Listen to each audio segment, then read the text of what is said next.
잊을 수 없는 그날의 빗줄기. 안녕하세요. 인생 공감 라디오입니다. 오늘도 각자의 자리에서 치열하게 살아오신 여러분, 참 고생 많으셨습니다. 창밖으로 내리는 빗소리를 듣고 있자니 문득 제 인생에서 가장 차가웠던 그날의 빗줄기가 떠오릅니다. 혈육이라는 이름으로 행해진 지독한 차별과 멸시, 그리고 그 모든 어둠을 뚫고 스스로의 삶을 증명해낸 한 여성을 알고 있습니다. 바로 저 이정숙의 이야기입니다. 오늘은 조금 긴 호흡으로 제 가슴 깊은 곳에 묻어두었던 이야기를 꺼내어 보려 합니다. 편안한 자세로 차 한 잔 곁들이며 제 진심에 귀 기울여 주시기 바랍니다. 나 이정숙, 삼남 일녀 중 막내로 태어난 내 인생은 시작부터 공평하지 않았습니다. 1970년대 가난했던 시절에 우리 부모님에게 아들은 집안을 일으킬 기둥이었고 딸은 그 기둥을 받치기 위해 밑바닥에 깔려야 하는 주춧돌조차 되지 못하는 존재였습니다. 오빠들이 새 교복을 입고 학교에 갈 때 나는 어머니가 입던 낡은 옷을 줄여 입으며 부엌일을 도왔습니다. 중학교 졸업장을 겨우 손에 쥐던 날 친구들이 고등학교 입학식 꿈에 부풀어 있을 때 나는 차가운 시장통 공장으로 향했습니다. 그때 제 나이 겨우 16이었습니다. 공장 기계 소리에 귀가 먹먹해지고 기름 냄새에 속이 뒤집힐 때마다 나는 책장을 넘기고 싶었습니다. 하지만 내 손에 쥐어진 건 연필이 아니라 시커먼 기름때 묻은 작업 도구였습니다. 한 달 꼬박 밤잠 설치며 일해서 받은 월급은 단 한 푼도 내 주머니에 머물지 않았습니다. 큰 오빠의 대학 등록금으로, 둘째 오빠의 고시 공부 뒷바라지로, 그리고 셋째 오빠가 밖에서 치고 다니는 온갖 사고의 합의금으로 모조리 흩어졌습니다. 배가 고파 수돗물로 배를 채우면서도 오빠들이 성공하기만을 바랐습니다. 내가 희생하면 우리 집안이 일어설 줄 알았으니까요. 하지만 오빠들은 내 희생을 고마워하기는커녕 당연한 권리로 여겼습니다. 내가 손마디가 굵어지고 얼굴에 시커먼 기미가 내려앉을 때 그들은 번듯한 대학생이 되어 세상을 누볐습니다. 명절에 오빠들이 잘나가는 친구들을 데려올 때면 나는 부엌대기처럼 구석에서 전을 부치고 음식만 날라야 했습니다.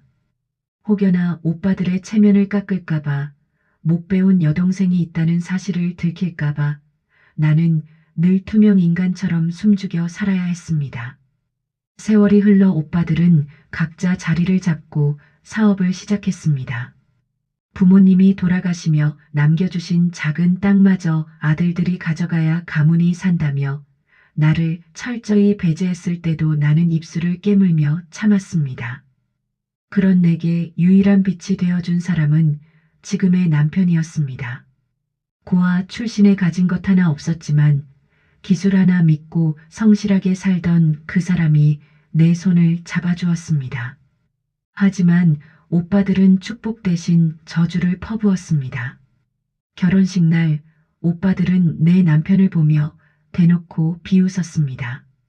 끼리끼리 만난다며 평생 밑바닥 인생끼리 구질구질하게 살아보라며 침을 뱉듯 말하고는 식장 구석에서 술만 들이켰습니다.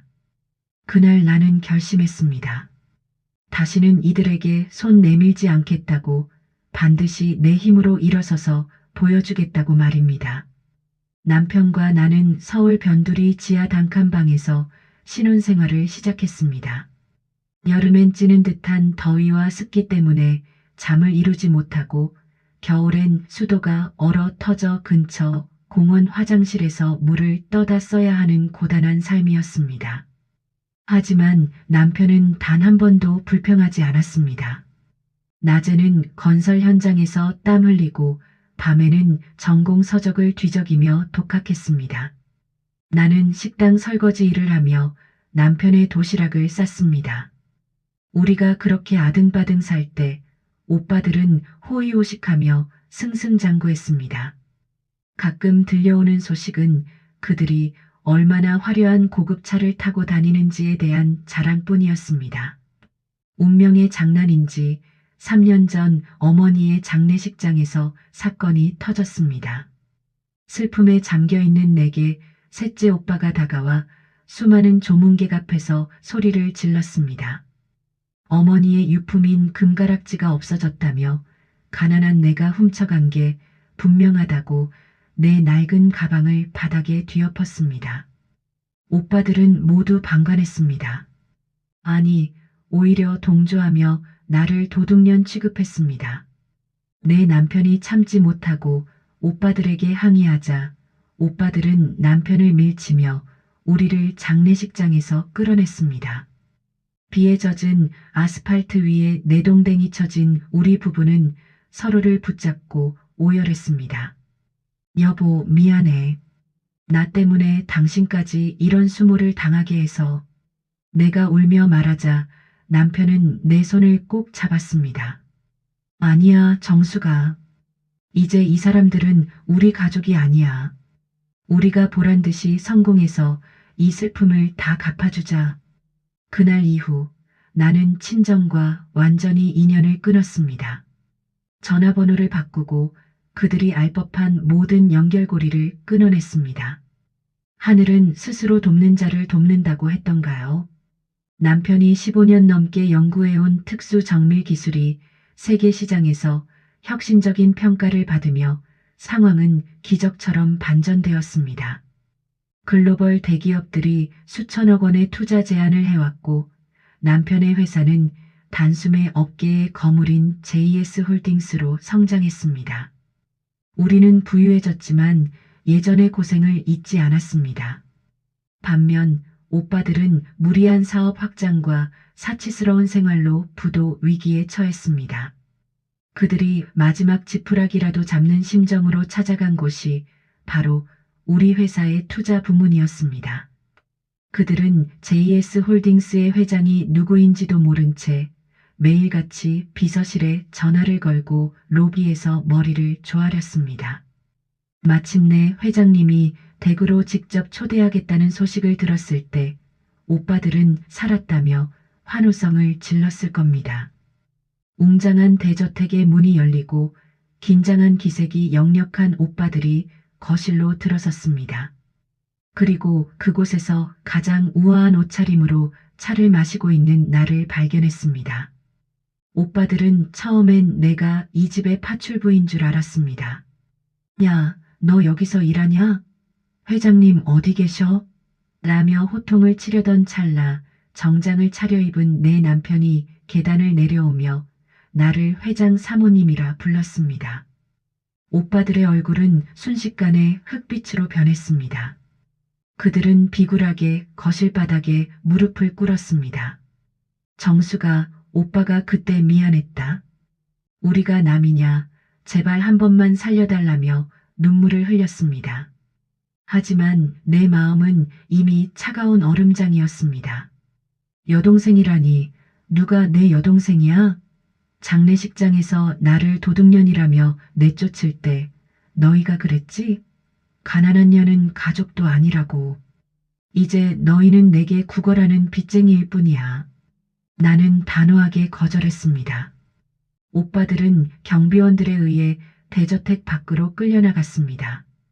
그들의 비명 섞인 애원 소리가 멀어질 때 나는 비로소 가슴속 응어리가 씻겨 내려가는 것을 느꼈습니다. 결국 오빠들의 회사는 파산했고 그들은 서로를 원망하며 뿔뿔이 흩어졌습니다. 권선징악, 세상에 공짜는 없고 자기가 뿌린 대로 거둔다는 말은 진실이었습니다.